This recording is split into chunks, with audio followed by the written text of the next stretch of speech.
Olá pessoal, nós do Coletivo Gapfio passamos para desejar boas festas de fim de ano. Pedimos que se inscrevam nos canais do YouTube, A Bia Yala, Orientações Filosóficas, Leitor Subversivo e Gap Filosófico. Esta mensagem é um oferecimento Economia Participativa e Bitem Moeda Social Virtual do Brasil. Fiquem atentos aos recados na nossa comunidade e nos acompanhem nas outras plataformas e redes sociais como Instagram, TikTok, Facebook, Telegram, Twitter. Todos os links estão no canal principal do Gap Filosófico na aba Links Anexados. Considerem tornar-se membros do canal e apoiar nosso coletivo como um todo. Acompanhem a dinâmica dos nossos grupos de estudos que estão sendo constantemente atualizados. Nosso lema é filosofia como uma maneira de viver.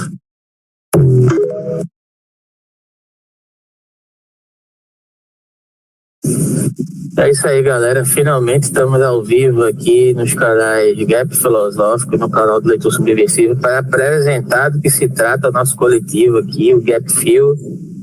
Estão presentes aqui Ludwig, do canal A Bia Yala. Já peço que você se inscreva no canal A Bia Yala 345, porque a Bia Yala tem uma porrada aí no YouTube, né? Então a Bia Yala 345. No canal do Leitor Subversivo, no canal Gap Filosófico. O Igor até agora não apareceu, talvez acho que não vai aparecer, mas de toda forma se inscreva aí no canal dele, Orientações Filosóficas. E a intenção aqui é mais apresentar do que se trata aqui, os nossos intuitos, as nossas abordagens, as nossas atividades, com que cada um trabalha, como é que a gente procura integrar esses trabalhos aqui sempre de uma forma livre, mas ao mesmo tempo cooperativa, né, para potencializar um movimento que é autônomo, que baseia-se praticamente em, fazer uma abordagem crítica sobre vários aspectos de produções civilizatórias que envolvem filosofia, ciência, metodologia científica, epistemologia, antropologia, sempre dentro de uma abordagem radical, no sentido de ir à raiz da formulação desses saberes e conhecimentos, desmistificá-los, né, e sempre trazê-los para uma perspectiva anti-hegemônica no sentido de enfrentamento dentro da perspectiva majoritária colonial, que, de certa maneira, fomenta todos os paradigmas hegemônicos estabelecidos que causam exclusão, como, por exemplo, parâmetros econômicos ligados às performances, digamos assim, da hegemonia econômica vislumbrada pelos moldes capitalistas. É um dos pontos de combate, além de vários outros que a gente suscita aqui. Cada um tem a sua afinidade, a sua especificidade. A gente tenta integrar isso, né? Aí quem quiser falar primeiro sobre o seu projeto aí pode ficar à vontade, né? Ludwig, Leitor, né? Falar um pouco sobre como surgiu, qual é a caminhada, quais são as integrações, como é que veio parar aqui nessa nossa união aqui no coletivo, falar sobre como trabalha. Ludwig, quer começar a falar? Ou quem deseja? Oi, tudo bem? Aqui o Ludwig, canal A Bia Yala. Como bem você falou, Alberto, é bom pensar sempre que é o 345, porque tem inclusive a TV A Bia Yala. Na verdade, é uma rede, né, de comunicadores indígenas, camponeses, comunitários, né, que abriram diferentes frentes comunicativas com esse nome A Bia Yala, né? Então tem na Guatemala, tem no México, tem no Peru, na Bolívia.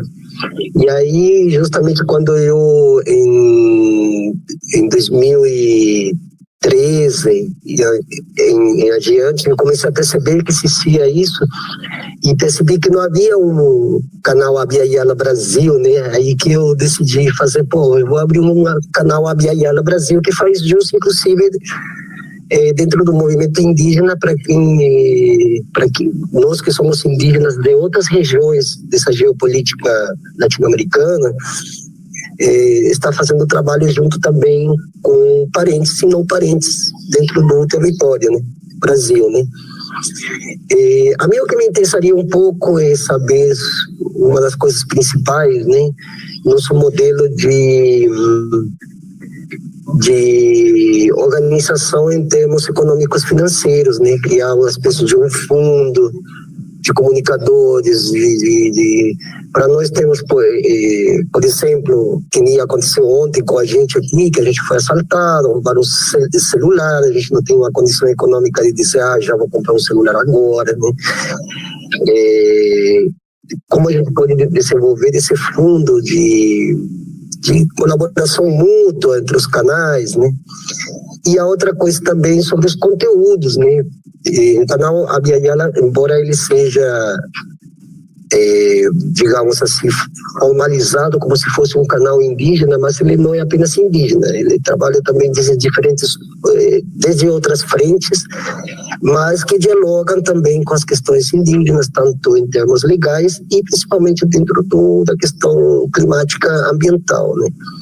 Então, os projetos que o canal já está querendo desenvolver para 2024 é justamente intensificar mais esse tipo de conteúdos, inclusive desde o âmbito pedagógico, por exemplo, educação ambiental para crianças, para professores da Fundamental 1, por exemplo. Isso aqui, inclusive, com alguns colaboradores do canal, a gente já tem conversado de fazer isso e promover isso, né? E, por exemplo, dentro da área filosófica, também promover esse tipo de pedagogia para começar a atingir crianças e adolescentes, né? A gente está apostando muito, ultimamente, devido aos embates políticos sociais, numa geração com um pensamento diverso, com um pensamento mais um contrapensamento, eu falo assim de um contrapensamento hegemônico, né? Porque muito se fala das problemáticas que existem em todos os níveis que eu já citei antes, mas poucas propostas, né? Poucas propostas, né? Então, uma das propostas que o canal tem é justamente começar a criar esses enlaces pedagógicos para começar a atingir uma população, inclusive, esse tipo de conteúdos não chega, né? Mas aí, justamente, quando nós começamos a pensar em projetos, a gente, a primeira coisa que pensa, como que nós vamos saldar essa lacuna de poder criarmos um modelo de autofinanciamento da comunidade, do Capifio, né, neste caso, né, como uma forma como se fosse uma mutual de comunicadores, né, um apoiando o outro, cada um com seus conteúdos. E a partir desse fundo, digamos assim, com esse fundo poder alavancar os nossos projetos, né? E também em termos de práticos, né?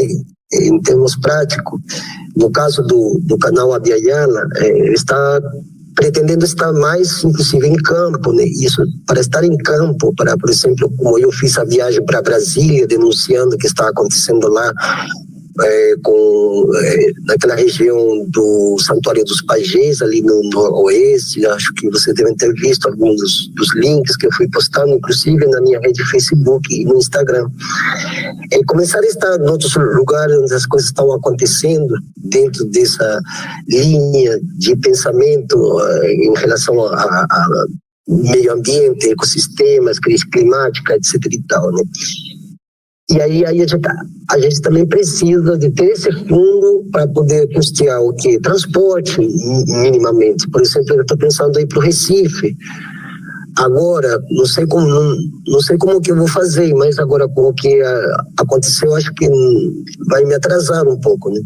Porque ali no Recife, e acho que o Alberto sabe bem, tem a questão da Mata Atlântica aí no Recife mesmo, acho que dentro do município, que queria ser desmatado para a construção de uma escola militar.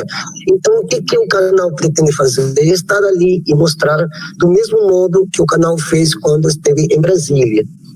Só que para poder alavancar tudo isso, por exemplo, eu tenho outra viagem para São Félix do Xingu, para ir lá mostrar a questão dos parentes indígenas, que todo dia que estão sob ataque, né, está lá também, né, Enfim, propostas nesse sentido de propostas práticas, de estar no campo prático, nos lugares onde está acontecendo essas imperícias, né, digamos assim, e os projetos no âmbito pedagógico, né? Começar a abrir, não sei, dar aulas sobre meio ambiente, legislação. Eu tenho tudo isso aí, eu tenho arquivos completos sobre legislação completa sobre meio ambiente, dentro do que o Brasil, inclusive historicamente, desde quando começam os primeiros códigos florestais e tal, né? E isso é bom porque as pessoas precisam entender essas coisas, precisam saber, precisam se informar, porque a informação não está chegando como a gente pensa, e às vezes ela é muito medíocre, muito trivial, ele não vai nas causas, né?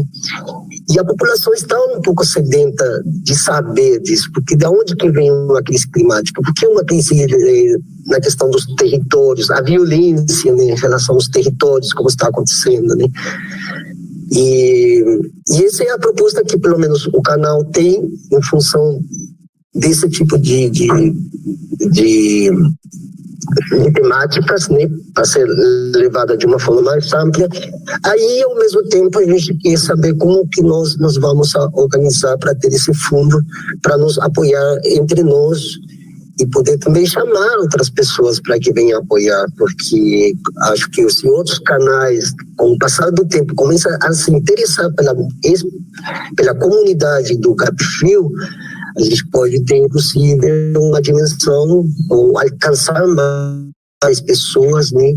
Que os algoritmos também comecem a colaborar, a gente precisa monetizar os canais também. Enfim, mais ou menos isso que eu queria trazer aqui a conhecimento de vocês, né? Se tiver alguma pergunta, algum questionamento, não sei, fiquem à vontade. Desculpa aqui que eu estou pensando duas coisas ao mesmo tempo, porque eu estou pensando também que eu preciso arrumar um celular urgente, porque o celular para mim ajuda para os parentes que não têm condições. Eu ajudo muitas pessoas que são indígenas, que moram nos lugares que não têm, às vezes, nem internet, não sabem escrever uma autodeclaração, às vezes precisa escrever algum texto em termos legais, né? E não é todo mundo que se propõe a ajudar desinteressadamente. Não dá para cobrar nada para essas pessoas que vivem em situações piores do que a gente. Eu sei disso, né? Lá em Brasília, eu vi ali que as condições são muito precárias, muito, muito, muito, muito precárias. Então, às vezes, o canal está aí para fazer a denúncia, para mostrar o que está acontecendo e, ao mesmo tempo, para dar esse apoio em termos legais, né, jurídicos e comunicacionais, né, para mostrar para as pessoas o que está acontecendo dentro dessas temáticas que eu coloquei, né, que é a temática indígena, camponesa, periférica, etc, né, e que linda com as questões ambientais também, e também dentro do meio ambiente urbano, né? Que as pessoas, quando você fala de meio ambiente, todo mundo olha para a Amazônia, né? Então a gente fala de meio ambiente também, nós que estamos nas grandes cidades, né? Precisamos melhorar nossa qualidade de vida ambiental, justiça ambiental, como eu chamo. Enfim, pessoal, aí eu passo a palavra, sim. Deixa eu só dar uma palavrinha antes de passar a palavra para outra pessoa. Eu vou deixar para falar do meu projeto, digamos assim, entre aspas, né? Eu nunca consigo ver o canal, não, na verdade, o Gap Filosófico como meu projeto, porque se não fosse a ajuda de várias outras pessoas, acho que isso nem existiria, e não existiria nem essa cooperação. Eu não teria conhecido o Ludwig, eu não teria conhecido o Leitor, eu não teria conhecido o Ricardo, eu não teria conhecido o Igor, se não fosse a colaboração de outras pessoas, entende? Então, eu só queria falar algo sobre o processo coletivo. O processo coletivo, às vezes, ele é complicado, sabe? A gente já tentou se integrar com outros processos coletivos e, às vezes, sei lá, não é nem por uma questão não é nem por uma questão moral, comportamental, nada disso, mas por conta de uma forma, de uma produção de subjetividade que as pessoas se acostumam a produzir, que dificulta, às vezes, a cooperação coletiva. E a própria cooperação coletiva, de certa forma, ela pode produzir determinados vícios também, né? Não é porque a coletividade ela precisa ser priorizada ela pode ocorrer de toda e qualquer forma, dentro de uma perspectiva impositiva, por exemplo, né? É preciso cuidar desse processo coletivo de forma que a gente possa parar determinadas arestas, né? Diferenças vão existir, divergências políticas vão existir. A gente tem que saber se existe um caminho ou caminhos ou objetivos em comum que vale a pena a gente, digamos assim, se integrar em determinadas camadas. Porque a gente não precisa, de certa maneira, ser confluente em tudo, né? Mas a gente precisa ter um senso de pertencimento, de compartilhamento de espaço que seja interessante e durável o suficiente para poder a gente seguir junto nessa caminhada. E às vezes, dentro do processo coletivo, às vezes isso não se torna mais sustentável. E aí é justamente no sentido que eu queria falar da chamada que o Ludwig fez para as pessoas integrarem o coletivo, né?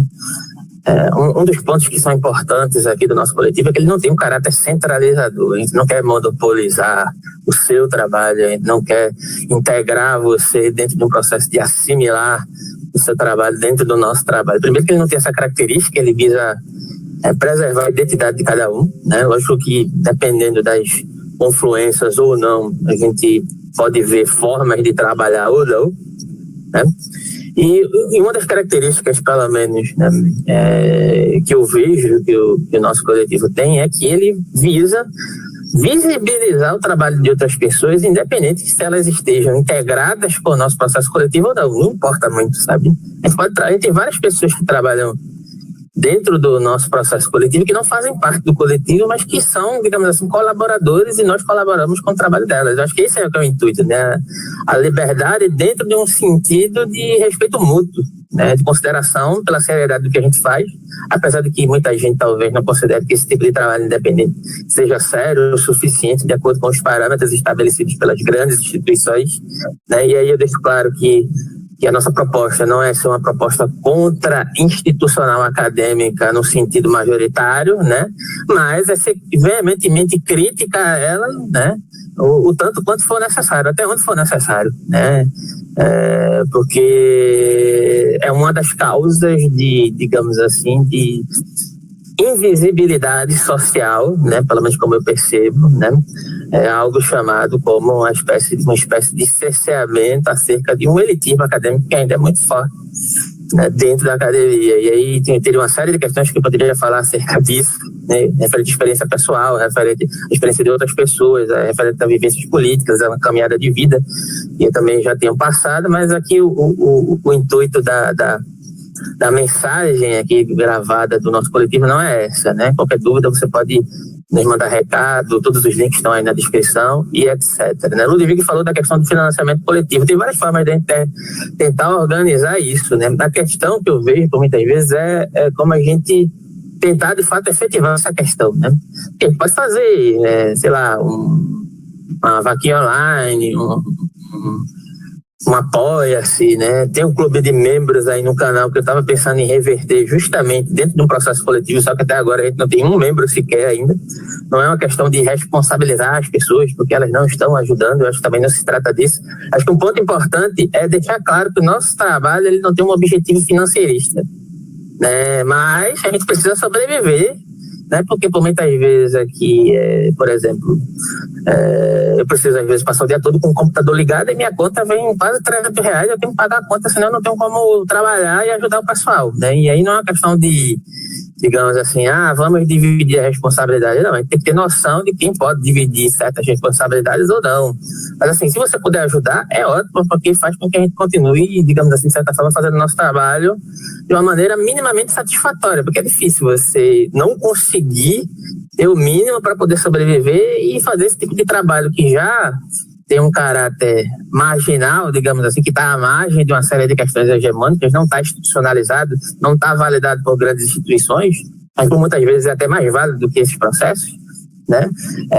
Quando você não tem o mínimo para poder sobreviver, você não tem um material adequado, você tem que estar preocupado se você vai pagar sua conta de luz ou se você vai botar comida na mesa, né? É complicado isso, se você vai ter que comer amanhã e etc e tal. Então, toda ajuda, né? Toda colaboração ela é bem-vinda. Agora, o nosso trabalho ele não tem o vislumbre de, digamos assim, de ficar rico, de ter um objetivo de um retorno financeiro, de trocar o nosso trabalho por dinheiro. Não é disso que se trata. Agora, todo tipo de ajuda, todo tipo de... Inclusive, se você estiver vendo isso, né? Se você tiver um intuito de fazer investimentos econômicos que estejam aquém dos moldes capitalistas, esse coletivo é justamente um processo de enfrentamento dentro da égide econômica de propor uma revisão dos processos econômicos para além dos processos capitalistas, que não se sustentam mais. É isso que eu quero deixar claro, né? Então, dito isso, eu passo a palavra para quem quiser tomar a palavra aqui agora. O Ricardo, o Leitor, aí depois eu tento falar um pouco mais do canal Gap Filosófico. Quem vai? Leitor, fala. Aí, primeiro aí, Ricardo. Fala do EPA e do Economia Participativa. Não, fala você, Leitor, porque esse grupo é mais assim, articulado, né, do que o meu projeto é mais simples, vamos dizer assim, sabe? Envolve menos terceiras pessoas, né? Esse de vocês envolve bem mais. Vale, tu fala do teu canal, como surge a tua caminhada política, etc., coisas afins. Ok, né? Então, primeiramente, o mesmo aviso de sempre, né? A forma e os elementos que eu vou escolher para narrar agora, elas vêm muito desse momento, então se diferencia de outras formas que eu contar a mesma história. Não é que nenhuma eu tenha inventado, nem tinha estudado, mas os elementos os que eu vou centralizar vai ser diferente, né? Como hoje é para falar, eu vou tentar fazer mais um levantamento, né? Já se passou aí mais um ano, eu acho que é a terceira vez que eu tive que falar mais ou menos dessa caminhada, né? Primeiramente, meu nome é Paulo, mas a galera me conhece como Leitor Subversivo, e como todos os apelidos foram dados a mim, e uma história que eu acho que eu quase me conto em vídeo, mas eu conto para as pessoas aqui, que recebi esse apelido na batalha de rap, né? E ele permanece por causa que as pessoas agora, quando elas vêm dirigir algum ataque a mim, elas começam a se concentrar no subversivo, como se eu tivesse que atender a alguma demanda de algum significado subversivo. É algo muito legal, porque ela ficou com muita raiva, né? Essa raiva, e dizem, ele se acha subversivo. Sou subversivo por causa que eu não atendi a uma posição ali, né? Ou por causa que eu basicamente porque eu consegui gerar alguma animosidade daquelas pessoas. E eu gostaria de assumir que isso me diverte, né? E não tem um significado que eu dei, ele ficou mais por isso, porque quando eu já tive sempre nesses projetos com grupos de estudo, abrindo grupos de estudo, aliás, o grupo de estudo FANOR veio alguns anos antes do apelido surgir. Ele simplesmente é aquele que permaneceu. Então, esse é o significado do nome. Eu gosto que as pessoas agora conseguem desviar mais dos ataques pessoais pro meu nome, e elas podem dar o sentido que elas quiserem, por causa que, como eu também considero que se eu definisse o que seria subversivo, eu deixaria de ser subversivo, e eu acho que a fúria quase pessoal torna ele aquilo que as pessoas tanto brigam, né? E vocês brigarem por isso é melhor ainda. Aí, eu sou anarquista, radicalizado há mais ou menos 10 anos, apesar de eu ter me interessado por política graças aos meus professores de história. Uma professora de história no ensino médio, quando eu entrei no ensino médio, um ano em que chamavam a polícia pra gente e acusava a gente de estar traficando dentro da escola, o que nós não fazíamos, mas faltava bastante área, e andava com uma amiga minha que era filha de pastor no corredor, e a gente ganhou essas acusações.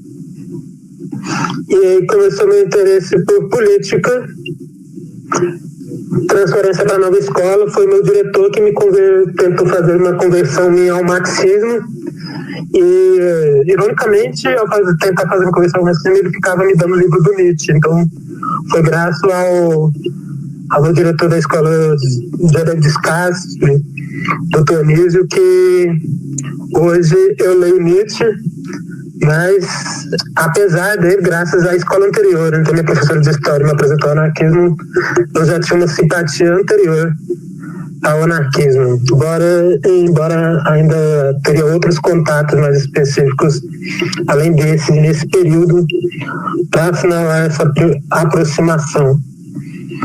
Aí, a partir desse momento, lá para 2013, com a explosão dos protestos, eu entro em contato com os primeiros grupos que me introduzem nos grupos de estudo. E é com os grupos de estudo que eu vou ter uma relação, tanto que a primeira e a organização mais duradoura em que eu participo, ela surge como um grupo de estudo aqui em Goiás, que é o GEA, Grupo de Estudo Anarquista, com os membros como Rogério, Débora, Bruno, vários Brunos temos aqui nessa organização, e nossa atuação acabou, e todos eles basicamente são professores, menos eu, né? A gente fez mais essa atuação no meio com questões de educação e pedagogia, apesar de termos algumas pendências na justiça por atuações em manifestações, né? E a partir daí, com esse foco maior, né, teve as ocupações de 2014 a 2016, em que as nossas escolas começaram a ser ocupadas, e graças à influência também, de novo, dos professores, aí tem essa importância grande dos professores na minha trajetória para a radicalização política, né? Aí teve essa influência dos professores e incentivo através de uma estratégia mais comum aos punks, que é a dos Zainers, a galera do Chile conseguiu fazer circular aqui no Brasil, graças à galera do Brasil também, né? As táticas e estratégias das ocupações, das revoltas dos pinguins, né? Das revoltas sobre a educação da juventude chilena. E foram eles, através desses quadrinhos, através desses designs, através também da atuação dos professores, e graças ao clima de revolta e insurreição do 2013 em diante, os alunos, tanto de São Paulo, quanto de Goiás, quanto de vários estados, ocuparam as escolas, e dentro das escolas a gente conseguiu, pela primeira vez, assim, em prática, viver certas coisas que ficaram constantes, né? Uma perspectiva pela educação, a gente meio que se autoeducava, a gente debatia vários problemas, e houve, lógico, muitas brigas entre aqueles que queriam professar várias correntes políticas diferentes. Então, esse clima pode ser responsável bastante tanto pelos meus vícios,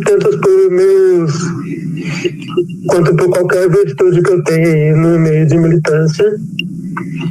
E aí seguimos após as ocupações com a criação de grupos de estudo, em que eu entrei em contato com a obra do pensador Fanon e comecei a dialogar com os pesquisadores aqui sobre ele, e criei o primeiro grupo de estudo duradouro, né? Porque eu já tinha tentado realizar outras formas, ou já realizado outros grupos de estudo em plataforma, e eles se iniciaram mais fisicamente do que pela internet, mas pelo Fanon, pela falta de referências e de conteúdo em português sobre ele surgiu como um projeto realmente dentro do WhatsApp, num período em que eu não saberia dizer se havia muitos grupos de estudo ou esse tipo de iniciativa na internet, mas aí mas ele é a minha primeira experiência duradoura assim, na internet. E com isso eu já vinha compartilhando minhas pesquisas e minhas perspectivas sempre em várias redes sociais, e acabou que todas elas se unificaram pelo mesmo nick, pseudônimo, e como foi se desenvolvendo mais independentemente, o que a gente tem agora é mais uma questão de encontros, de demandas, que não necessariamente partiram de um planejamento ou de uma vontade inicial, mas podemos dizer que o leitor subversivo também é obra das circunstâncias e das demandas, né? Aí eu resolvi, a partir de ano para cá, realizar as lives, e as perspectivas iniciais tinham uma vontade inicial de delimitar o que seria discutido. Essa questão de delimitar o que seria discutido, do que falamos, e agora eu poderia falar no plural, né? Não é mantida mais. Então, o projeto ele caminha meio que uma vida própria, e é uma questão a ser discutida mais ainda, a ser refletida mais do que seria no futuro. Começando a fazer as lives inicialmente pelo Facebook, depois pelo Instagram, as primeiras lives ainda, quando meu perfil no Instagram tinha umas 300 ou 500 pessoas. Houve uma mudança circunstancial radical aí, que foi a partir das últimas eleições, onde teve uma explosão ali de seguidores no Instagram, apesar da interação se manter a mesma, principalmente com dos tempos anteriores. Teve uma explosão maior de seguidores, e eu descobri, né, que as pessoas têm que havia alguma relevância, algum interesse no que eu estava dizendo e que eu estava produzindo. O canal do YouTube, ele é acidental.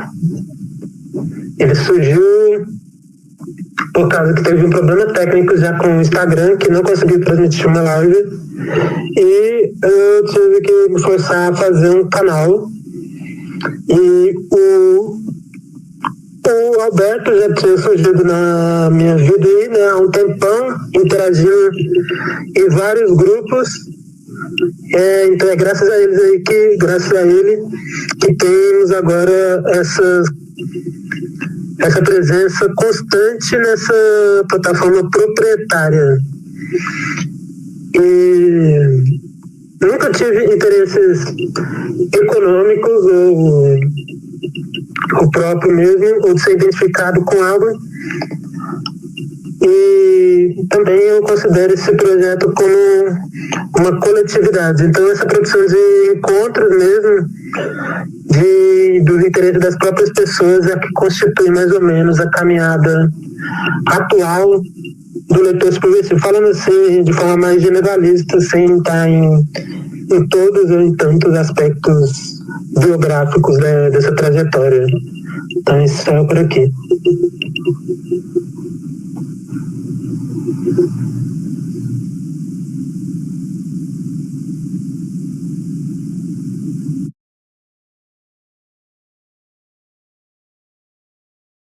Então, Ricardo, deseja falar agora? Eu estou aqui junto, né, com você já de um bom tempo, porque eu tenho uma ideia que nunca iremos a algum lugar se a gente não tiver renda, ou seja, se as pessoas não tiverem alguma coisa para poder consumir, sobreviver, seja como o Ludwig acabou de falar, né, num aspecto urbano, num aspecto mais de floresta. Se as pessoas não tiverem onde pescar, elas não vão poder comer peixe. No aspecto urbano, se as pessoas não têm onde trabalhar ou não têm nenhum tipo de renda, eles têm de cometer assaltos, muitas das vezes por sobrevivência, às vezes só por uma visão capitalista de assaltante também, porque assaltante também, não poucas vezes, ele é um acumulador. Então, desde o ano 2000, quando o SUS iniciou o cadastramento, eu iniciei uma proposta, eu construí um algoritmo que eu chamo o ENIB, que ele permitiria que a gente conseguisse individualizar as pessoas, ao invés de tratar todas elas como iguais, no sentido assim, é tudo povo, né? Só que na hora que tem de atender lá para comida, tem de atender no SUS, tem de atender em algum lugar, a pessoa não é mais povo, ela é um indivíduo, ela é uma pessoa que precisa de um atendimento. Ou é mulher e precisa de uma cesariana, ou é um homem e precisa de exame de próstata, que seja. Então, eu construí um algoritmo e estou desde aquela época trabalhando em cima disso, tentando levar para frente. Muitas pessoas acham, que interessante, mas o apoio financeiro, ninguém aparece com ele. Eu voltei ao trabalho praticamente em 2012, quando eu fiz um concurso para a Prefeitura de Santos e passei na Prefeitura de Santos. Mas o meu cargo lá é técnico e é extremamente, assim, financeiramente baixo, vamos dizer assim. Tem gente que tem um cargo mais baixo que eu, mas alguns privilégios na Prefeitura oferecem para pessoas que têm um cargo mais baixo, promoções de acesso por questões políticas, né, que permite que eles tenham um ganho bem além do que eu tenho para sobreviver. Mas, de qualquer forma, eu me sinto satisfeito que eu estou numa situação privilegiada do que a maioria das pessoas, não da maioria das pessoas que são empregadas, mas da maioria das pessoas existentes no país. Porque da maioria das pessoas empregadas, eu acredito que muitas delas são funcionários públicos. E muitas delas têm rendimento extremamente vantajoso em relação à condição de vida brasileira. Não bastando isso, né, depois veio toda aquela história, de repente surgiu de novo o lugar comum do Suplicy, ficar falando do projeto de distribuição de renda, e que é bem interessante. Temos também algumas experiências no Brasil, como de Maricá e outras que têm surgido por aí, né, de ter uma moeda social virtual na coletividade, ou seja, na comunidade. Mas essa proposta esbarra num problema que é o mesmo que a gente vem sempre enfrentando. Ou os novos pobres, ou os novos ricos, ou os pobres de uma cidade rica que não são pobres mais. Mas nós temos no Brasil 5.570 municípios, sabe? A cidade que começou o projeto da Mumbuca, que se equipara de uma certa forma, não pelos fins, né, mas pelos meios ao projeto Moeda Social Virtual Bitbem, é uma comunidade que tem um orçamento de mais de 2 trilhões a mais que Santos, que tem 3 vezes mais a população de que Maricá. Então você distribui dinheiro, onde que você tem dinheiro sobrando que você não sabe nem onde que fazer, mas não deixa de ser uma atividade, vamos dizer, uma atitude importante e produtiva, porque muito mais tempo atrás nós tínhamos Triunfo no Rio Grande do Sul como a cidade que tinha a maior renda per capita por causa da refinaria que tinha por lá. Só que a cidade de Triunfo nunca fez nenhum projeto social, e sim aumentou os ganhos para os prefeitos, para os vereadores e para projetos muito pessoais, né? Nunca fez nenhum tipo de distribuição de renda. Então, a proposta que a gente tem feito é de construir uma intervenção social, como o Alberto se referiu inicialmente, de criar novas possibilidades, sabe? Se elas são utópicas ou não, se elas vão se realizar daqui a 1 ano, daqui a 10 anos, daqui a 20 anos, não tem problema nenhum. E para que a gente pudesse chegar nisso, a minha ideia era que precisava de uma formalidade legal, porque se você, como indivíduo, já não é respeitado, completamente diferente das propostas que a gente procura fazer, ou seja, uma distribuição da renda nacional para os 203 milhões de brasileiros, não é para aqueles necessitados ou não. Mas tem já quem ganhe, tudo bem, quem já está ganhando, se ele ganhar 1.000 e vai ser distribuído 1.000 para todo mundo, ele não vai precisar ganhar mais nada, porque ele já está ganhando, vai ser substituído um por outro, entendeu? Não é uma questão de dar mais para quem já tem, é de dar para quem não tem. Quem já tem vai ser descontado daquele valor de que quem não tem já ganhou.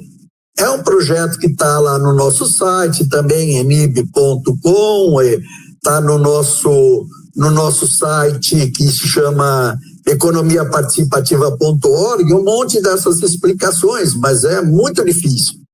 Numa sociedade como a gente está vivendo, é impossível você ligar qualquer rede de TV aberta sem escutar 1 milhão de bobagens, 1 milhão de propagandas e você achar que você está num mundo civilizado. Você não está no mundo civilizado. Eu moro aqui em Santos, São Vicente, aqui na ilha de São Vicente, onde que tem as 2 cidades, e nós estamos com um problema aqui na ponta da praia, e discutindo isso, inclusive, na rede social, que foi discutido e feito um aprofundamento do canal de 10 metros que tinha para pegar navios maiores que deveriam ir para São Sebastião ou para outros portos que podem receber. Não, vamos abrir o canal de Santos, aprofundar o canal de Santos, não importa que o navio vá bater na balsa às vezes, que ele não consiga fazer a curva, porque é muito grande, é navio de 400 metros para entrar num canal que é extremamente curto, né? Mesma coisa que querer colocar um abacaxi num canal que a gente sabe que é para outras finalidades, né? Não funciona. E esta ação tem provocado uma erosão permanente da ponta da praia, onde que as marés têm atacado aquela borda e tem invadido parte da praia e produz consequências, sabe? A maré chega a ficar mais alta do que algumas regiões ali na ponta da praia que chegam a ser inundadas por água do mar. E corremos o risco aqui, como aconteceu lá em Maceió, de começar a haver um afundamento, porque as pessoas visando um lucro imediato, uma concentração que é o viés primário, vamos dizer, do capitalismo, concentrar tudo em algum lugar e concentrar renda na mão de poucos, está produzindo. Então, o meu esforço é nesse sentido de produzir uma aceitação de uma moeda social virtual que distribua renda para todos de uma forma igualitária, sabe? E quem já ganha será descontado, não vai ganhar aquele pouco e mais outro. Mas quem não ganha vai a partir do nascimento vai poder ganhar, e com o código que a gente propõe também, o ENIB, a gente consegue fazer esse planejamento. Quando a pessoa for a óbito, no mesmo dia, ele já vai poder estar sendo notificado no ambiente nacional que controla e não vai ficar pagando aposentadoria por 10 anos para uma pessoa que está morta. E mais, sabe, dependendo se a gente estabelecer uma distribuição de renda no Brasil igualitária e necessária e que dê a sobrevivência para todo mundo, nós não precisamos mais de aposentadoria, porque se a pessoa ao nascer até a morte ele vai estar recebendo um valor do Estado, ele não precisa mais se aposentar. E esse valor do Estado não é um bônus, sabe? O Ludwig poderia outras horas abordar. Tem alguém perguntando no chat qual é o site da Economia Participativa. Economia Participativa é economiaparticipativa.org, tudo junto, economiaparticipativa.org. Então, como o Ludwig fala, sabe? Na floresta, o peixe que tem no rio é para todos, não é para um só. Sabe, a renda que um país tem, toda a sua terra, toda sua produção anual, é para ser distribuída para todos, não é para ser distribuída só para funcionário público ou só para aposentado.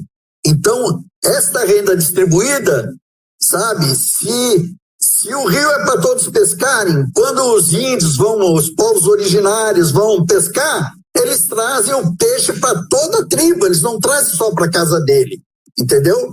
Quando você distribui a riqueza é distribuída. Isso aqui é o ponto principal e o meu esforço que eu estou fazendo lá. E para isso a gente está construindo as possibilidades, as redes, os sites e e contando com o apoio e a solidariedade, de um jeito ou de outro, de todos. É isso aí, de uma forma geral. Obrigado. Então, vou tentar falar um pouco sobre o gap filosófico, né? Porque eu gostaria de fazer a distinção. Uma coisa é o canal Gap Filosófico, outra coisa é o coletivo Gap Fio, apesar de digamos assim, estarem presentes numa mesma dinâmica de interação. Porque o coletivo Gap Fio SUS, a gente sempre trabalhou, sempre não, né? Desde que a gente se conheceu, eu, Ludwig, Leitor, Ricardo, Igor, outras pessoas que já cooperaram, deixaram de cooperar, continuam cooperando. Tem um pessoal também de outras comunidades, que são outros coletivos também que a gente já trabalhou, que a galera do Genefio, a galera do Comitê Zero, e etc., que são trabalhos também independentes. Inclusive, se vocês tiverem interesse, podem consultar e pesquisar sobre o trabalho deles. E se quiserem saber, eu envio o link. Vocês entrando aí nas nossas comunidades, vocês podem ter acesso, porque uma das coisas que a gente visa não fomentar é esse sentido de competitividade fomentado pelo processo de subjetivação hegemonicamente neoliberal, né? Eu acho que é um dos problemas, inclusive, para a gente poder fomentar processos coletivos, né? Porque a gente sempre está, quando a gente está encerrado dentro dessas produções subjetivas, a gente sempre está permeado por um senso de competitividade abstrata, né? No sentido de que, olha, veja só como o trabalho dele está dando certo e o meu não está indo para frente, né? E isso gera uma série de problemas, isso gera uma série de impossibilidades de produzir um trabalho coletivo que seja efetivo e que gere esse sentido econômico, né? E quando eu falo de sentido econômico, não é no sentido meramente economicista, mas é no sentido de troca, né? De troca social, no sentido amplo, que possa estar para além das perspectivas capitalistas, né? Porque o capitalismo ele foi naturalizado, né? No sentido de praticamente uma autotradução do que significa economia, como se a economia se resumisse aos aspectos capitalistas. Isso é fruto de um longo processo histórico com vários aspectos e várias multifacetações que eu não vou explorar aqui, mas tendo em vista isso, né, a gente percebe que é muito difícil as pessoas se afastarem desse senso de competitividade, desse sentido de se sentirem deixadas para trás, que de certa forma é um sentimento que todos nós compartilhamos quando não estamos adequados a essa espécie de sentido político hegemônico que vislumbra uma espécie de encaixe, né? Ou você se encaixa nessa espécie de modulação produtivista do capitalismo, ou você está fora, você está à margem. Isso em todos os âmbitos. E aí uma das questões importantes que o Ludwig falou é o processo formativo desde a base. E se o Ludwig conseguir colocar isso em prática, é uma das questões que eu penso assim também muito fortemente, que é a questão do processo educacional desde da formação mais básica das crianças, né?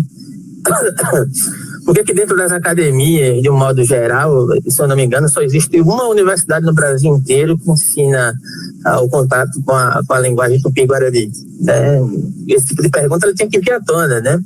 Por que o formato acadêmico, mesmo quando aborda questões supostamente anticoloniais, eu digo supostamente porque existe um senso de cooptação dentro da academia muito forte que utiliza esses determinados aspectos de abordagens de contestação epistemológica dentro do sentido de libertação colonial, né, dentro da academia, né, mesmo que seja por uma efetivação concreta dessas disciplinas, continua sobre uma espécie de efetivação espetacularizada, né? Enquanto a forma a academia permanecer a mesma, né, a disseminação desses saberes e conhecimentos ele não vai se concretizar no sentido de ruptura social para além desses moldes que se modulam, que se reinvestem dentro do modo geral para poder permanecer os mesmos, né?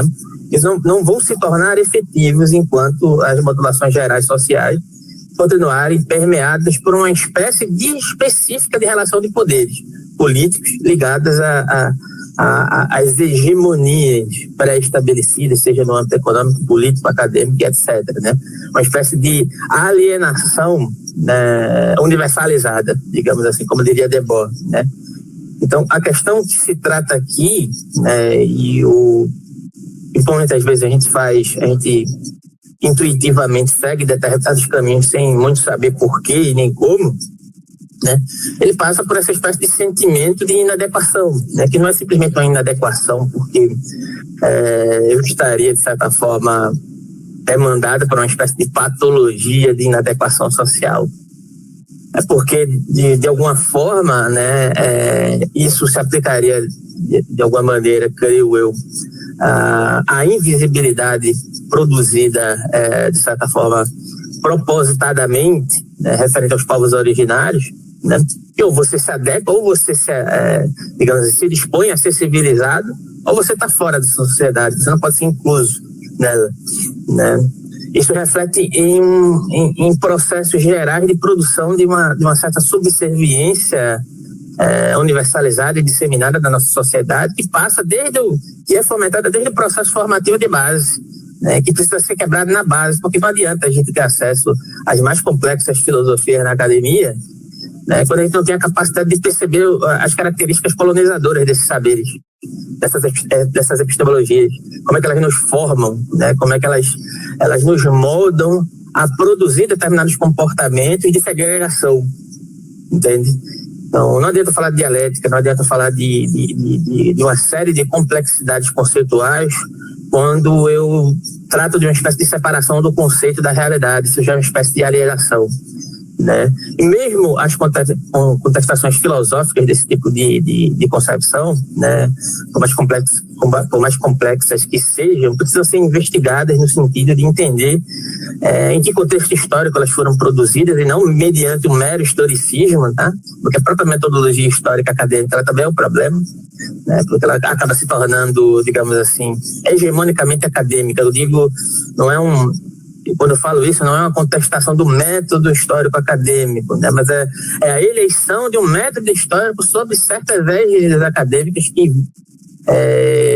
tendem a permanecer as mesmas, entendeu? É uma produção estanque de um tipo de conhecimento eleito que visa permanecer dos mesmos moldes, produzindo um certo sentido de historicismo, um certo sentido de metodologia científica, um certo sentido de diagnóstico social, um certo sentido de produção daquilo que se chama civilidade social, mediante aquilo que, de certa forma, atende a determinados parâmetros de adequação referente àquilo que é eleito como normatividade social, referente a um tipo de clínica que é produzida na nossa sociedade. São questões amplas, né? Há um tipo de produção de demanda acadêmica supostamente intelectual ao qual você tem que se adequar para poder ser reconhecido como, entre aspas, intelectual ou como professor. Entra uma questão que Leitor Subversivo falou, e eu acho que o Ludwig também falou, aí eu coloquei ironicamente aqui no chat, né? O que é ser professor? É ser validado por uma instituição para poder você ser professor? O que é de fato a atividade do professor? É aquele que detém todo o conhecimento do mundo, né? E perante os alunos, aqueles sem luz, né? Sem iluminação, sem conhecimento, despeja todo aquele saber estratificado, como se aquilo fosse uma espécie de revelação, digamos assim. Por mais que haja um certo sentido de mobilidade e existam ótimos professores dentro e fora da academia, eu acho que o papel do professor não é esse. O papel do professor é só uma figura de afetação, entende? De condução de si e condução da sua própria afetação em relação ao outro, porque o aprendizado ele tem que ser mútuo, né? E uma das questões de que a gente fomentou aqui, desde que eu abri esse canal e posteriormente quando a gente foi desenvolvendo os grupos de estudos, foi nunca ter um papel centralizador no qual existe uma figura que conduz e tudo sabe, né? E as outras pessoas que precisam, digamos assim, ouvir, apesar de que ouvir é muito interessante, sabe? Principalmente quando você tem a oportunidade, e algumas pessoas não sabem fazer essa leitura, de ouvir pessoas das abordagens indígenas com toda a sua carga ancestral. Ouvir às vezes é muito interessante, né? Mas é preciso saber ouvir, é preciso também saber fazer as trocas, né? De relações e de posições afetivas e as trocas de palavras no sentido concreto, né? Saber ouvir é muito interessante, por mais que às vezes em certos ambientes a gente precise conduzir algumas questões por uma questão de iniciativa, nada mais do que isso, né? Para poder fazer com que os sentidos afetivos se conduzam em parâmetros mais variados, né? Mas a questão, desde quando eu abri esse canal aqui, o Debate Filosófico, ele teve um intuito de inquietação por uma série de questões, né? No meio de uma pandemia, que há pouco tempo concluído o curso de filosofia, por uma série de problemas de caminhadas que não vem ao caso falar, mas se vocês se interessarem, podem me perguntar posteriormente, que um dia, quem sabe, eu falo sobre isso. Um dia eu faço um vídeo só para falar sobre isso, né? Quem sabe. São muitas histórias, muitos problemas políticos na caminhada acadêmica que só, digamos, não que seja uma coisa isolada da minha pessoa, é uma questão que é generalizada, mas eu só posso falar das minhas experiências pessoais, né? Nesse sentido, que surge dessa inquietação, acabado de concluir o curso, não tem localização mercadológica, né? Não tem um acesso imediato a poder exercer esse papel de um professor de filosofia na sociedade, porque você só é professor se você se encaixar nos moldes hegemônicos da sociedade, eu canso de escutar.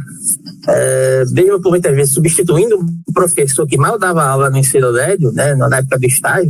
Um dia quando você for professor, não, meu amigo, eu já sou professor. Porque ser professor não se resume a ocupar um lugar, um cargo no Estado, né, pré-estabelecido, como alguém que ocupa um determinado lugar, né, validado por essa sociedade altamente problemática em vários aspectos, né? Ser professor não é isso, né? O leitor subversivo já exerceu e exerce esse papel de mediador, né, muito melhor do que muitos professores que estão ligados em determinadas instituições. Isso, de certa forma, é um comunicado e é uma palavra de protesto referente a posições extremamente excludentes que a própria academia, por mais pontos positivos que ela tenha, ela os tem, né, continua reproduzindo por uma questão de costume, por uma questão de subjetivação dos professores. Por mais, digamos assim, por mais qualificados que sejam, eu conheço alguns professores qualificados e que devo algumas coisas a eles, mas nem por conta disso eu vou me calar referente a certas questões que precisam ser explicitadas, né? Achem bom ou achem ruim, eu preciso falar.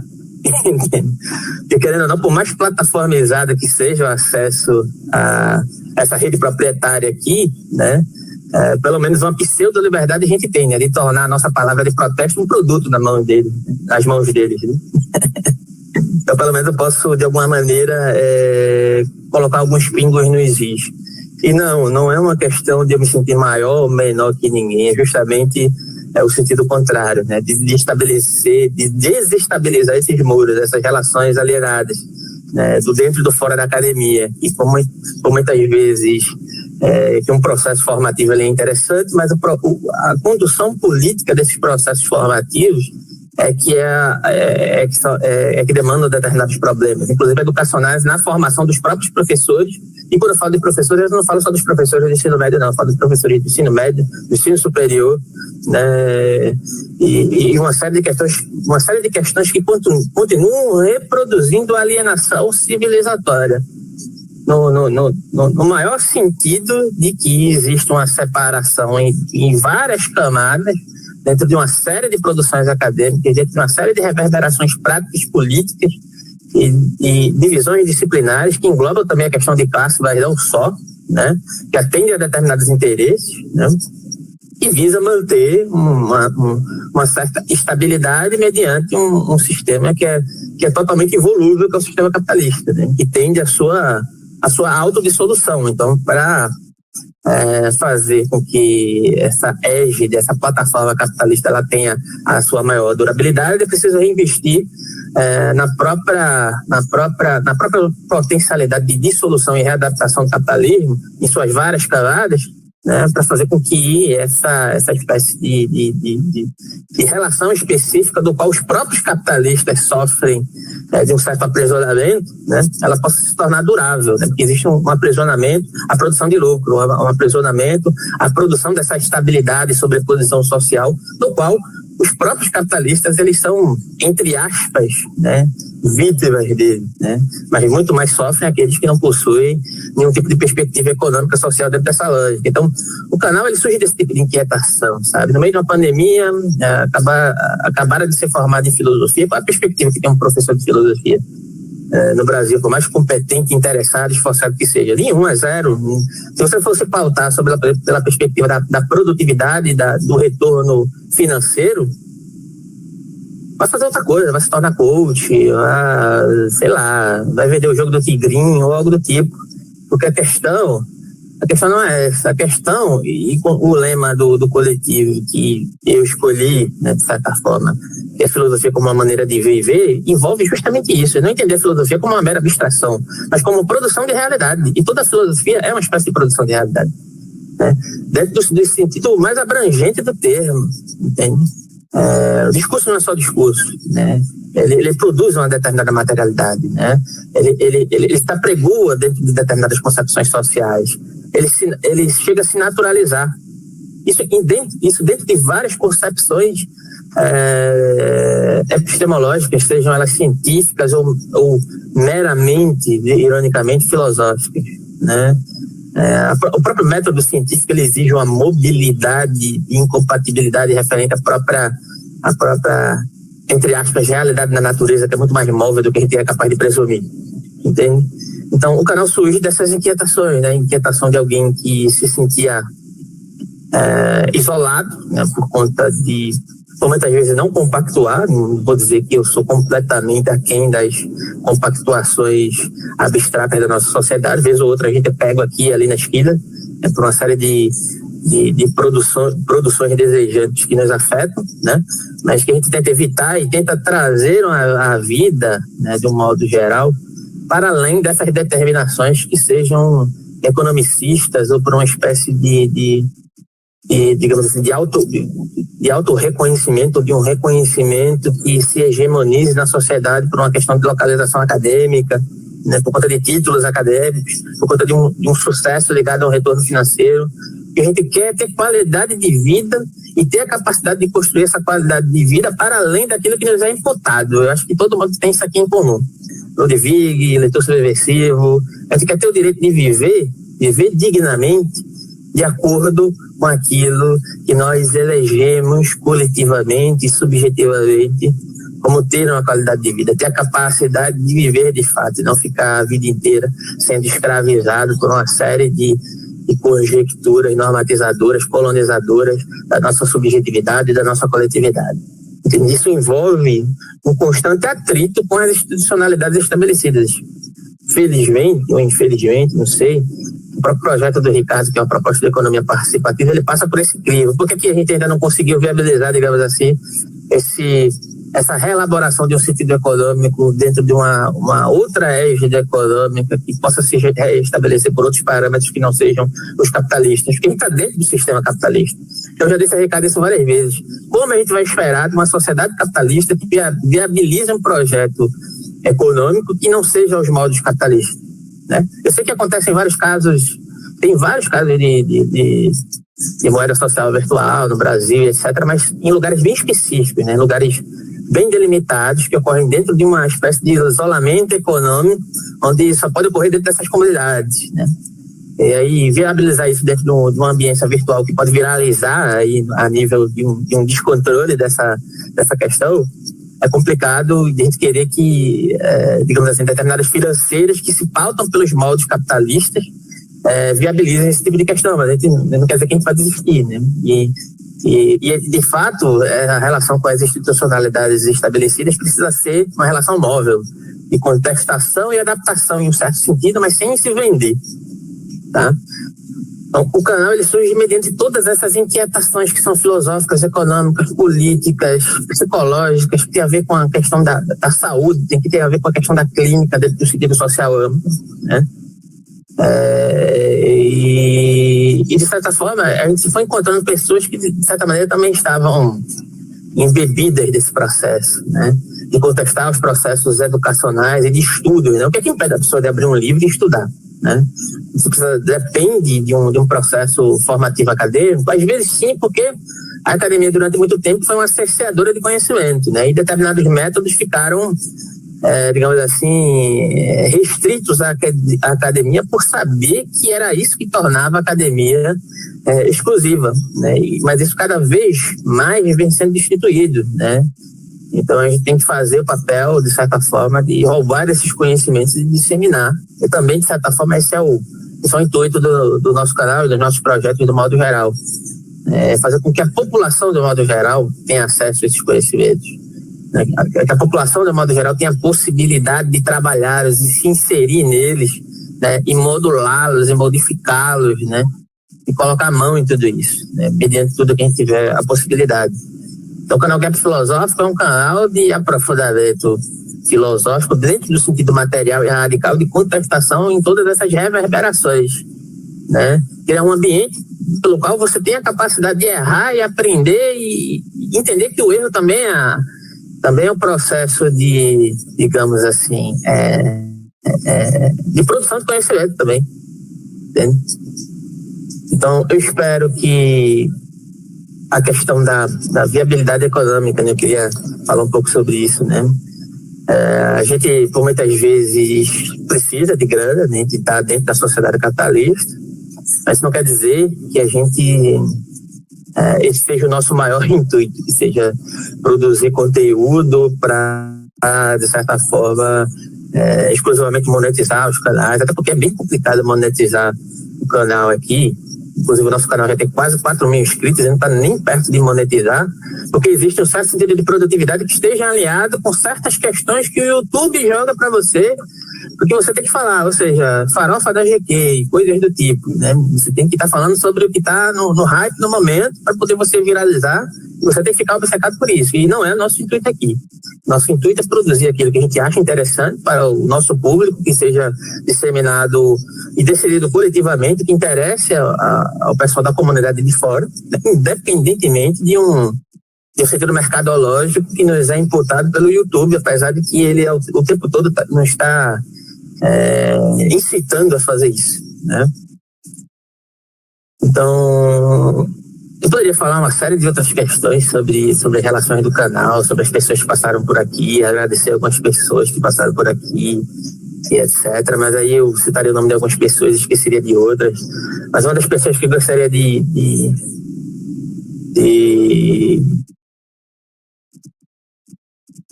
agradecer, talvez, né, por em algum momento ter acreditado nesse processo e ter estado alinhado aqui, foi o Sérgio, né? O Sérgio do Grupo de Estudos Nietzsche também. Outras pessoas passaram por aqui, de modo geral, né? Apoiaram, acreditaram, sentiram a seriedade do nosso engajamento aqui nesse processo, entenderam que a gente não estava meramente delirando, que isso aqui era uma brincadeira. Agradecer mesmo quem discordou e quem não entendeu, né? Porque também a gente não pode obrigar que as pessoas compreendam determinadas questões. Isso passa por uma espécie de entendimento político mais complexo, né? De entender que o nosso processo de engajamento político ele passa por uma espécie de digamos assim, de impotência às vezes, né? A gente não pode estar querendo conduzir as pessoas, entende? Então passa muito mais por uma questão de compreender as outras realidades, entender como é que a gente pode agir dentro dessas limitações, sabe?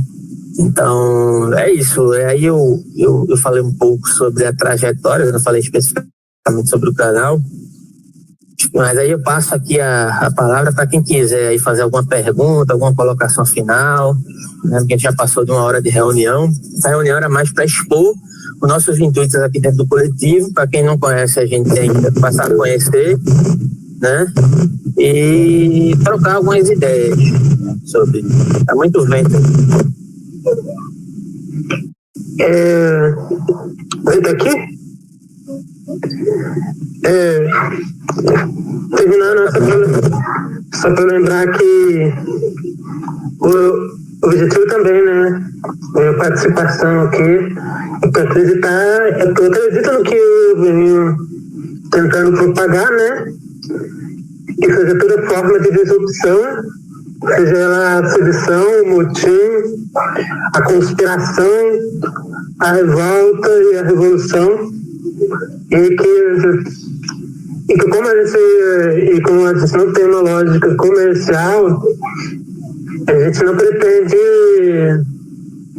ser uma imposição do que seja qualquer uma dessas coisas, mas que sejamos de ponto de comunicação para todos aqueles que já estejam agindo ou pensando sobre essas coisas e que podemos evidenciar, né? Mesmo que haja aqui essas diferenças, né? No ponto aqui, eu vou continuar com esse projeto com a intenção de levar esse mundo à destruição, esse mundo presente. Ludwig.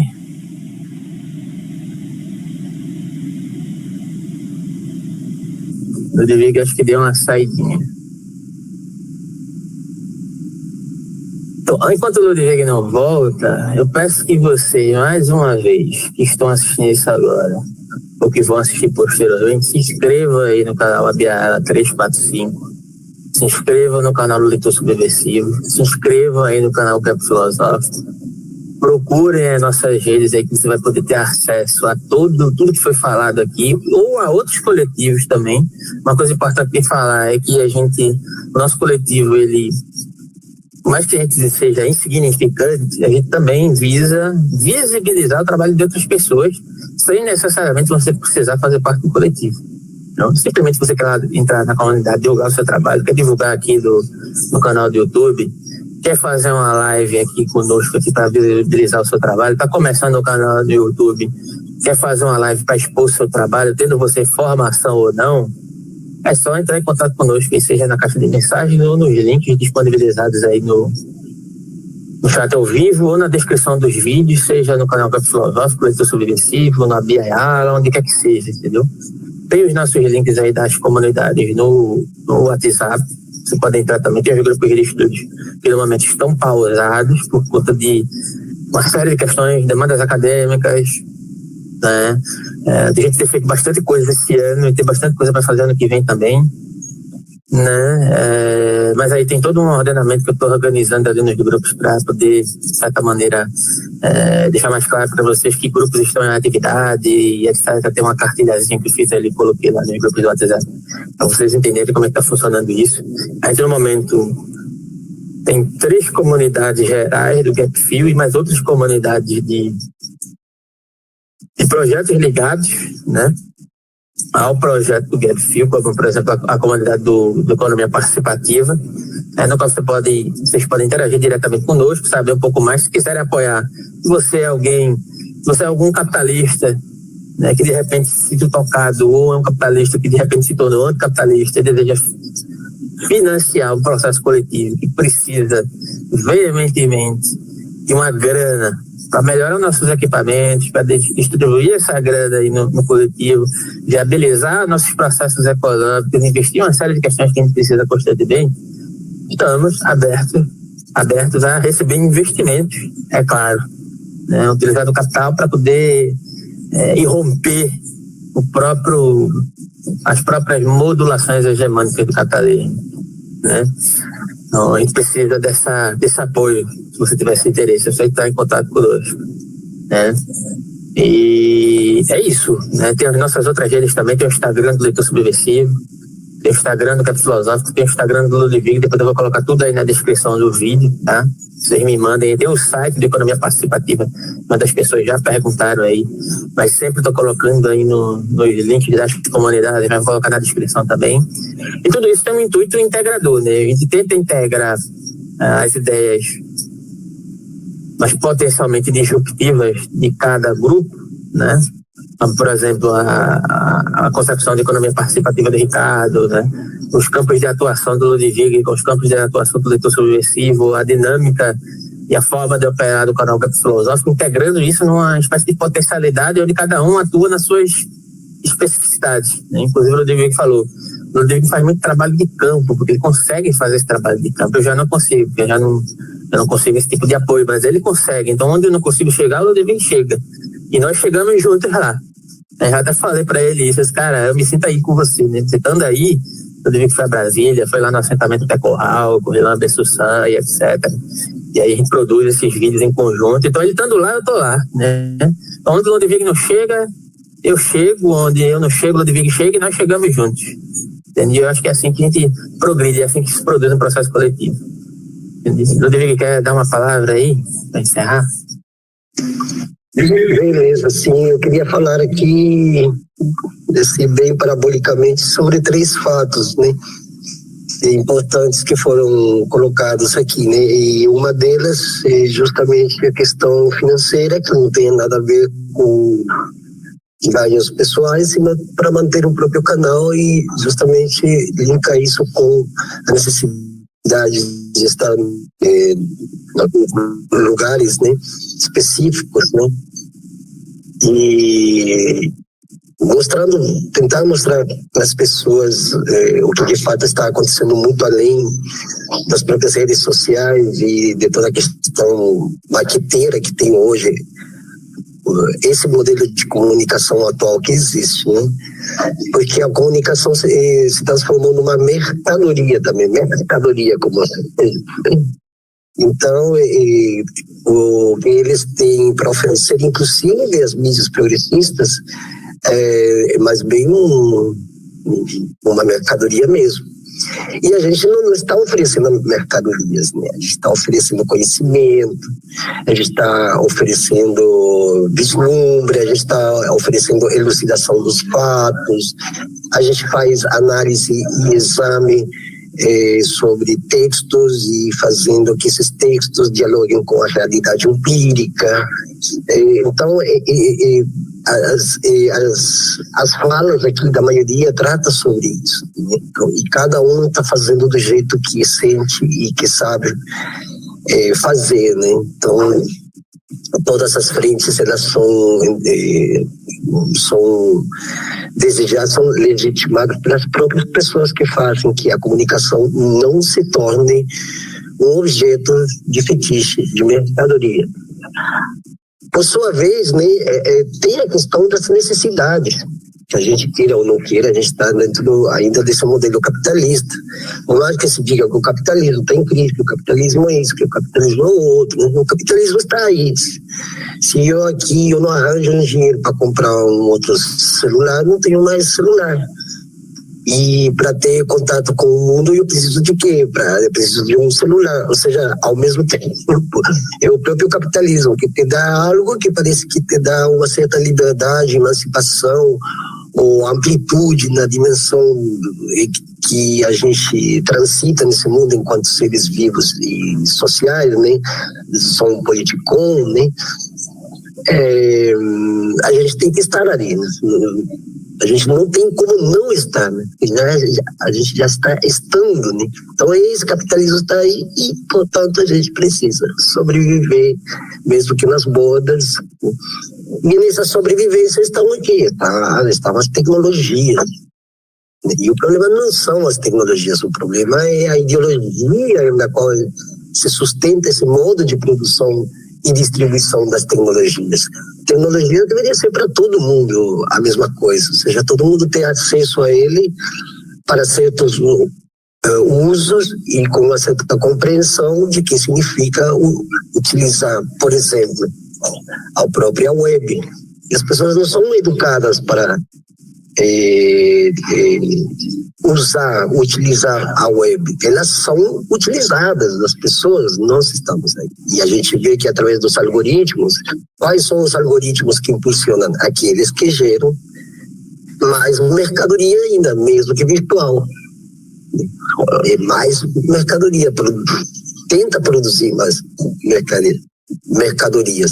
E os nossos algoritmos não. A gente faz um contrapelo a todo o discurso hegemônico que existe, seja de esquerda, de direita, progressista, conservador, liberal, social-democrata, cristão, ou não, seja ateu, pega para todo mundo igual. E aí a gente como que faz? A gente faz o contrapelo. Agora a gente precisa sobreviver. Para quê? Para esse contrapelo, esse contraforte chega a cada vez mais pessoas, né? E uma coisa interessante que o Alberto trouxe num dado momento, né, é que a gente mesmo, quem está dentro da academia, está de fora da academia. E se a academia não é aquilo que avalia e diz, né, esse é o discurso situacional do locus enunciatione que a pessoa tem, porque está falando desde dentro da academia, é o meu lugar, né? E aqui, desde aqui o poço. Aqui já faz um contrapelo, porque a pessoa, mesmo fazendo parte da academia, mas ela está fazendo uma leitura que não é a leitura que a academia vai avaliar e vai dar seu aval, digamos, positivo para que esse discurso, digamos assim, vaze para as pessoas, né? Derrame em cima das pessoas, porque as pessoas estão precisando de conhecimento, as pessoas não têm conhecimento. Informação menos. Comunicação, aquilo que eu já falei. Então, nós temos esses 3 pilares fundamentais, mas que precisam ser sustentados, digamos assim, por alguma emancipação financeira no sentido de compartilhamento. Aquilo que falou o Ricardo é muito dos povos originários, mas não é dos povos originários apenas. Deveria ser da humanidade, tudo deveria ser compartilhado. Seja, se eu tenho 5 quilos de arroz e o vizinho não tem 1 grão, eu tenho que dar pelo menos um terço ou um quarto disso para fazer o meu papel de compartilhador daqueles produtos que eu tenho em excedente. Nas nossas sociedades não existe isso. Ninguém compartilha nada, se compartilha virtualmente. Mas pouco que se compartilha. E a gente está fazendo também esse trabalho de compartilhamento, independente se vai dar dinheiro, se não dá. Eu tenho sido criticado, por exemplo, inclusive até em grupos indígenas, porque eu penso Pix. Aí eu falo o seguinte, beleza, mas que tem alguma lei que me proíba? Não, eu estou pedindo um Pix e ele é voluntário. Agora, não pode cair no erro de, por exemplo, fazer o tempo todo essa promoção de Pix. Preciso de um Pix, preciso de...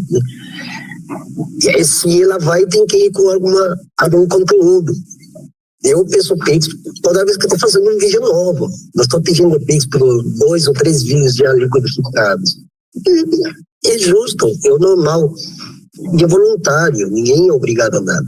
Quem quiser, por isso o termo contribuições, para contribuir.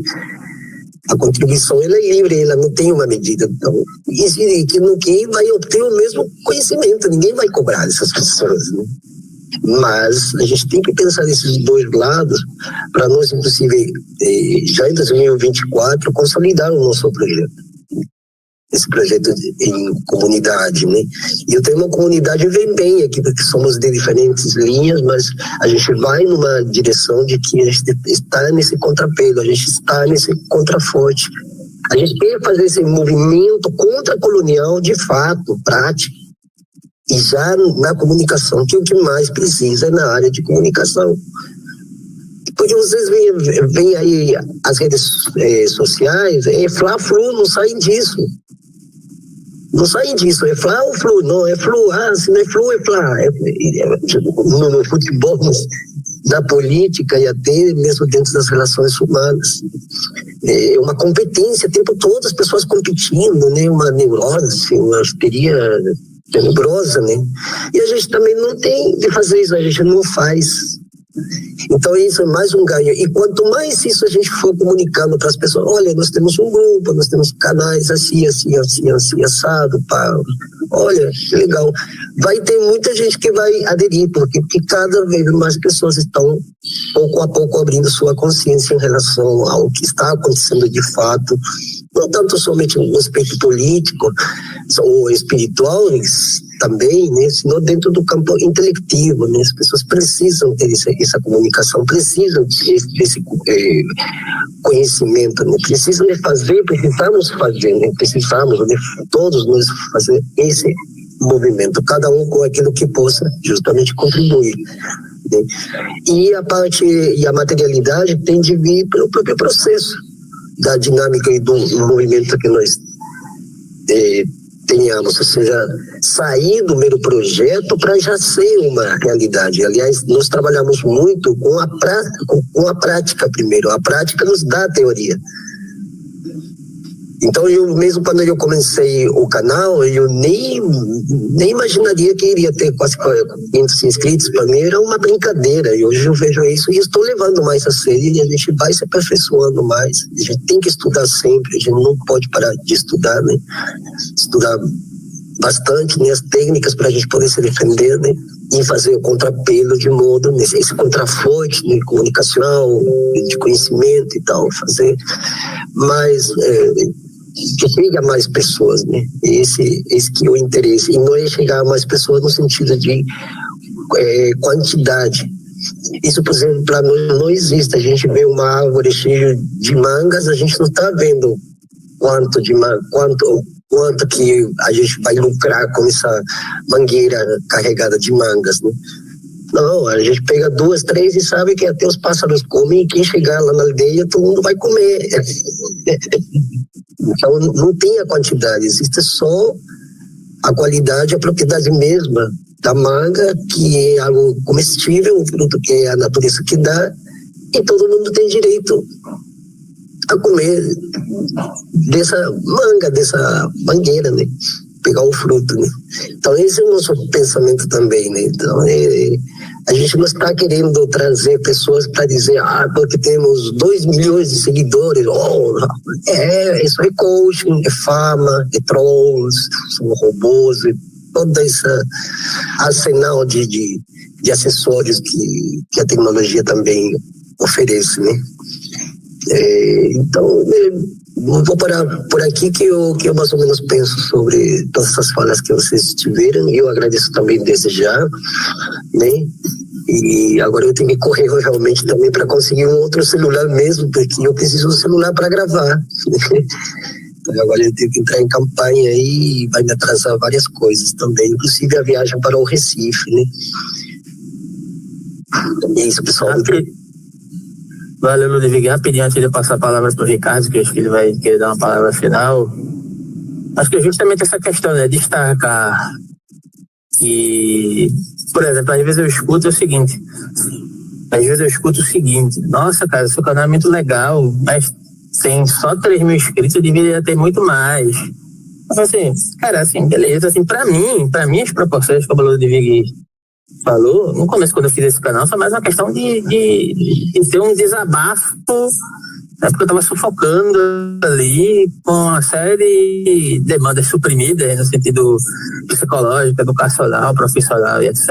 E eu precisava fazer alguma coisa, qualquer coisa que fosse, né, para de certa maneira extravasar, digamos assim, né? E aí, aos poucos, foram surgindo algumas cooperações, a gente foi caminhando sempre o processo coletivo, essa abertura de entender que o compartilhamento é que eleva as relações entre pessoas, entre sociedade, né? E que foi me proporcionando a oportunidade de me relacionar, de aprender com muita gente que passou, que está aqui ainda presente, né? Que esteve presente, e Ítalo também, outra pessoa que eu gostaria de agradecer, de que a gente faz aqui as reflexões epistemológicas sobre filosofia, sobre psicologia, perdão, e tantas outras demandas que me chegaram, né, através do canal, através do trabalho, que nunca teve esse intuito de, digamos assim, de retorno financeiro, até por vezes quando algumas pessoas vieram e vêm me procurar para algum tipo de orientação, né? Eu queria uma orientação para fazer um projeto de mestrado, algo do tipo, e me perguntam sobre valores, eu não sei dizer, porque a minha cabeça não funciona dessa maneira. Eu faço assim, me paga o quanto você acha que vale o meu esforço. Porque a gente também não pode cair na falácia do comunista de iPhone, de achar que, por exemplo, como você falou aí, eu coloco o Pix na descrição do meu canal e sou criticado por isso.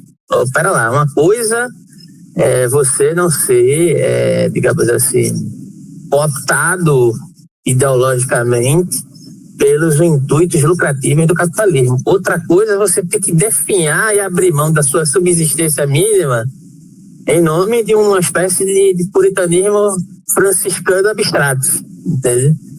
Então, se as condições materiais pelas quais nós precisamos manter uma subsistência mínima são pautadas pelo capitalismo, a gente precisa dessas condições de subsistência mínima. Uma coisa é uma coisa, outra coisa é outra coisa. Não confundir alhos com bugalhos, né? Agora também, né, muitas vezes entrar numa lógica de, digamos assim, dependência emocional por uma não realização de ascendência capitalista e tornar essa necessidade uma espécie de dependência, uma espécie de dependência existencial também é problemática. Isso se relaciona justamente com o que o Diego falou, né, no sentido de você coloca sempre a questão financeira na frente do trabalho que você está fazendo, né?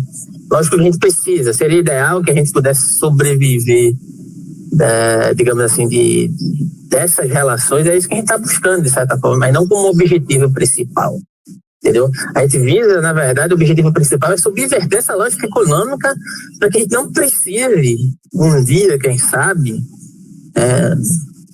as pessoas que virem posteriores a nós não precisam estar passando por esse tipo de questão. Que todo mundo tenha acesso compartilhado a tudo. Lógico que dentro de certos níveis, isso não pode ser realizado de maneira perfeita, né? Não é a questão da perfeição, mas é a questão de colocar o pensar na necessidade material do outro, e existencial e espiritual, né, que compõe todas essas questões, também como um horizonte nas nossas vidas, né? Não se deixar atomizar demais, né? Lógico que eu entendo que é sempre um jogo de dissolução entre individualidade e objetividade social, né? É preciso sempre existir uma troca. Tem momentos que eu preciso, digamos assim, entre aspas, me ensimesmar para refletir melhor, mas eu não posso ficar, digamos assim, encerrado nisso, né? E é esse o desafio, né? Que a gente precisa enfrentar constantemente, inclusive dentro dos processos coletivos, porque às vezes certos processos coletivos se tornam arbitrários também, por conta de uma espécie de modulação estrutural hegemônica que se impõe e esmaga processos coletivos mais legítimos, né? Mais abrangentes, mais coletivos de fato, né? Então, a coletividade ela também pode se tornar, em certa medida, autoritária quando ela se estrutura dentro de um modus operandi maquinal específico, principalmente quando ela tenta simular as instituições hegemônicas, quando ela se pauta em questões já excludentes. Isso engloba uma série de questões filosóficas, políticas, educacionais, formativas, subjetivas, psicológicas, que precisam ser observadas, né? Então, não basta juntar um monte de gente no mesmo local para dizer que é um processo coletivo. É isso que eu quero dizer. Tem que estar atento às demandas de cada um, tem que estar atento ao que está ocorrendo com as pessoas em particular, mas nunca particularizando as questões, né? Tentando entender como isso pode servir a um processo de saúde geral. Lógico que a saúde geral ela nunca vai ser possível de ser alcançada de maneira plena, mas esse é o horizonte que precisa ser buscado, né? É um ambiente que seja o mais saudável possível em todas as suas frentes, dentro desse tipo de compartilhamento. Aí eu passo a palavra para o Ricardo e depois a gente pode encerrar aí a nossa comunicação. Antes de passar a palavra mais uma vez, se inscrevam no canal Abiala 3.5, no canal do Leitor Subversivo, no canal Orientações Filosóficas do Igor, que não pôde estar presente aqui, e nos procurem nas redes aí, no canal principal do Gap Filosófico, tem os links todos na descrição, e através desses links vocês podem chegar aos outros canais também e aos outros veículos. É isso. Vai, Ricardo. Bom, quero só agradecer as pessoas que estão acompanhando aqui o esforço aqui de um grupo, enquanto tem tantos outros grupos fazendo desesforços, né, no cenário nacional, e querem saber alguma coisa mais sobre o que é o ENIB, o que é o E-Moeda, é só googar, que nem diz o outro. Procura no Google, que o Alberto e o grupo têm feito bastante essa divulgação, e eu tenho tentado, dentro das minhas possibilidades, né, dar assim um panorama geral, e tenho tentado conquistar com que essas alternativas e essas transformações produzam, como diz o Alberto desde o início que a gente começou o trabalho, produz uma intervenção social que modifique um pouco esse padrão de comportamento que nós temos. É só isso aí. Muito obrigado e uma boa tarde e um bom ano novo. É isso. Boas festas para todos aí e até a próxima. Até a próxima, pessoal. Que a revolta esteja em seu coração. Olá pessoal, nós do Coletivo Gapfio passamos para desejar boas festas de fim de ano. Pedimos que se inscrevam nos canais do YouTube Abia e Ala, Orientações Filosóficas, Leitor Subversivo e Gap Filosófico. Esta mensagem é um oferecimento Economia Participativa e Bit em Moeda Social Virtual do Brasil. Fiquem atentos aos recados da nossa comunidade e nos acompanhem nas outras plataformas e redes sociais como Instagram, TikTok, Facebook, Telegram, Twitter. Todos os links estão no canal principal do Gap Filosófico na aba Links Anexados. considerem tornar-se membros do canal e apoiar nosso coletivo como um todo.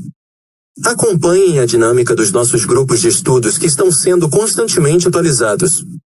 Nosso lema é filosofia como uma maneira de viver.